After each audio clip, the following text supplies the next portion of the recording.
The the challenges for such a big classical well-known piece are the standard was made uh, worldwide a long time ago, and dancers always try to refine their technique to be stronger, better, more accomplished. And in a ballet like Sleeping Beauty, there are so many challenges, and it's also one of the Sleeping Beauty has always been the one that everybody says is the most complicated of the big classical ballets, because some of the big classical ballets rely on strong principles, but when you can tell when the company is good, when all of the group work is good, and that's what Singapore Dance Theatre is particularly good at. We have very strong principles, but it's when you see the group dancing very, very well together that you know that the company is really strong.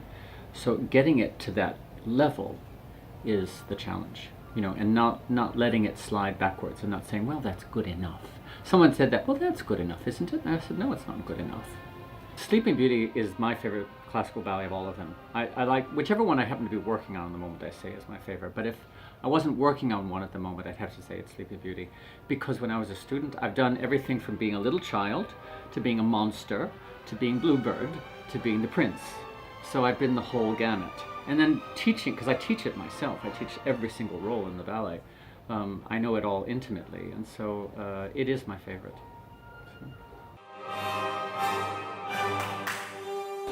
This is a very pure classical role, and so that everything, the technique has to be very clean and very precise. So that's going to be a challenge for me. And this is my third time doing this role. So I hope I can relax into it more this time, and I can focus more on the details and the quality of movement more.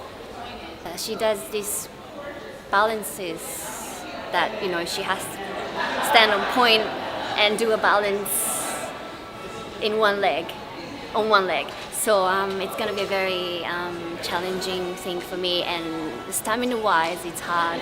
I think just being on stage, surrounded by lots of people, and I think the whole thing is just so special, and then I enjoy. I'll say it means like the feeling of being a princess, immersed in the feeling that you're a princess. Yeah. This will be my third time playing Princess Aurora, and then every time I think I had a different challenge, and this time I'm quite used to the steps, like technically, but I'm still having struggle with Act 1 Rose Adagio. It never gets comfortable. It's a really, really hard. Technical.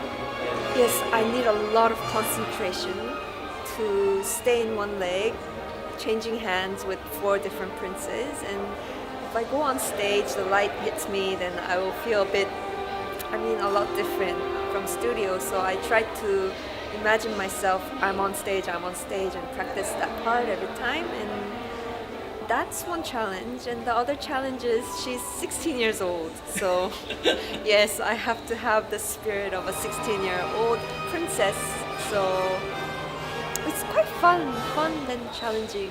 Unlike other pieces like Dong Q we did in December, this piece is very, very pure classical piece. It's not much drama, not really spectacular fancy techniques. It's like a textbook for ballerinas to go through. It has to be very, sometimes it's harder to be clean, simple, pure.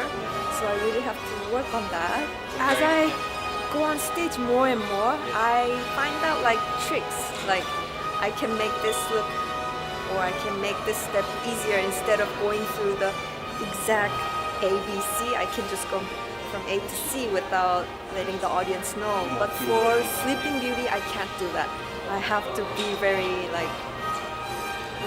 Go back to the textbook fundamentals. Yes, Yeah. there's no shortcut for any step for this piece. So going back, it's although it's a challenge, but still it's enjoyable. Yes.